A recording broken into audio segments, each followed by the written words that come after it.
부동산 투자법인과 공인중개사 사무소를 운영하고 있는 목동아빠입니다. 오늘은 부동산을 입지만 보고 사면 안 되는 그런 이유에 대해서 여러분께 말씀드리려고 합니다. 제가 부동산 투자를 29살 때 처음 시작을 했는데요. 서울뿐만 아니라 경기도, 그리고 인천, 그리고 재건축 및 재개발, 분양권, 일반 신축 아파트, 구축 아파트 많은 경험이 있는데 이것을 토대로 여러분들께 말씀드리도록 하겠습니다. 여러 부동산 채널을 보면 입지가 중요하다. 그래서 무조건 입지가 좋은 데를 들어가야 된다. 그리고 이 아파트가 어느 정도 오를지를 파악하기 위해서는 과거의 전고점 시세를 보고 들어가야 된다. 이렇게 분석하시는 분들이 굉장히 많으시더라고요. 하지만 제가 18년 동안 매도 매수를 하면서 느꼈던 점은 부동산 투자의 성공 결과가 꼭 입지에 의해서 이루어지지 않는다는 점입니다. 그리고 비슷한 입지라 하더라도 부동산은 개별적인 그런 성향이 강하잖아요. 어떤 지역이냐도 중요하지만 어떤 부동산을 사냐도 굉장히 중요하기 때문에 전국에 있는 부동산의 흐름이 똑같이 움직이는 게 아니라 지역마다 개별적으로 움직이고 그 지역 안에서도 아파트별로 개별적으로 움직이고 있습니다. 그리고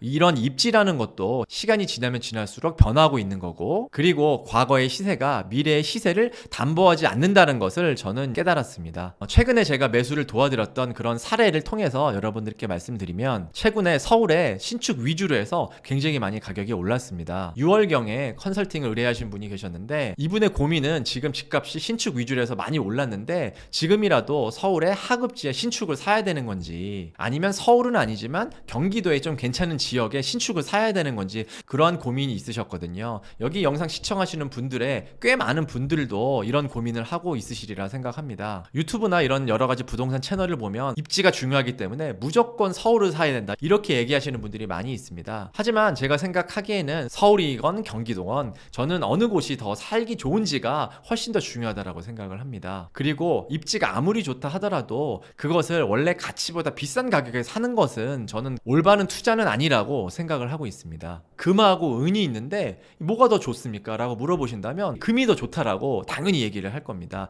하지만 금과 은 중에 어떤 게 더 투자 가치가 있냐라고 물어봤을 때는 답변이 갈릴 수 있다고 생각을 합니다. 당연히 금이 은보다는 더 가치가 있고 좋지만 이미 그에 가지고 있는 내재 가치보다 훨씬 더 높은 금액에 거래가 될 수도 있는 거고, 은은 그 내재 가치에 비해서 낮은 금액에 매매가 될 수도 있는 거잖아요. 그래서 제가 말씀드리고 싶은 거는 투자적으로 봤을 때 금보다 은이 더 가치가 있을 수 있다라는 그런 말씀을 드리고 싶습니다. 결론적으로는 모든 부동산에는 내재 가치가 있는데 그 실제 가치보다 비싸게 사느냐 저렴하게 사느냐가 핵심이라고 생각을 하거든요. 입지가 조금 떨어지는 지역이더라도 그걸 내재 가치보다 훨씬 저렴한 금액에 잡을 수 있다면 그것은 굉장히 잘한 투자라고 생각을 하고 있습니다. 그래서 거꾸로 돌아보자면, 아까 서울에 하급지 신축을 사야 되냐, 아니면 경기권에 괜찮은 입지에 신축을 사야 되냐, 그런 고민을 하셨던 분에게 제가 드린 답변은 서울이고 경기권이고, 그거에 대해서 선입견을 갖지 말고 원래 가치보다 낮은 금액에 지금 거래가 되고 있다면 그걸 사야 된다라고 말씀을 드렸습니다. 그래서 결국 수지 대장 아파트를 매수를 하셨는데, 결과를 말씀드리자면 수지에 있는 대장 아파트는 2개월 사이에 1억 3,500 정도 가격이 상승을 하였고요. 서울 하급지 신축은 가격이 거의 오르지 않았습니다. 이 결과를 놓고 보면 서울의 하급지 신축은 이미 6월경에 가격이 어느 정도 반영이 된 거라고 말씀드릴 수 있는데요. 다른 예를 말씀드리자면, 누가 봐도 목동보다는 강남이 상급지잖아요. 최근 실거래가를 보면 목동 한신청구라는 구축 아파트가 있는데 국평이 17억에 매매가 되어가지고 신고가를 갱신을 했습니다.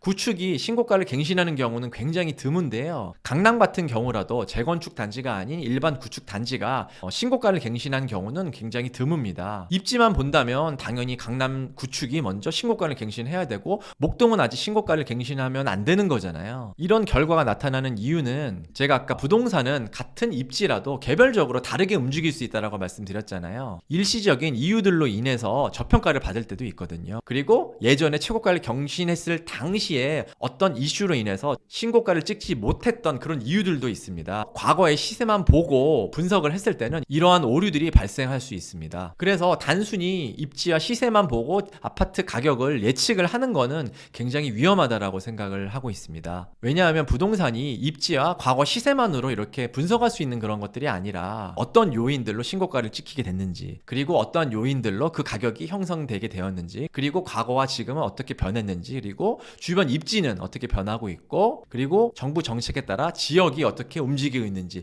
이런 것들을 전체적으로 파악을 해야 되기 때문에 부동산을 단순하게 예측하기가 굉장히 어려운 영역이라고 생각을 합니다. 제가 많은 상승장과 하락장을 경험해 본 결과 집과 현재는 별로 가치가 없다라고 생각하더라도 보이지 않는 무한한 잠재력을 가지고 있는 그런 미운 오리 새끼를 찾는 그런 과정이 아닐까 생각하고 있습니다. 제가 부동산 투자법인과 더불어 서울, 경기, 인천 부동산 매도 매수를 진행하는 공인중개사 사무소도 운영하고 있기 때문에 부동산 매도 매수 관심이 있으신 분들은 아래 댓글 확인하시면 자세하게 상담 안내 나와 있습니다. 지금까지 목동아빠였습니다. 감사합니다.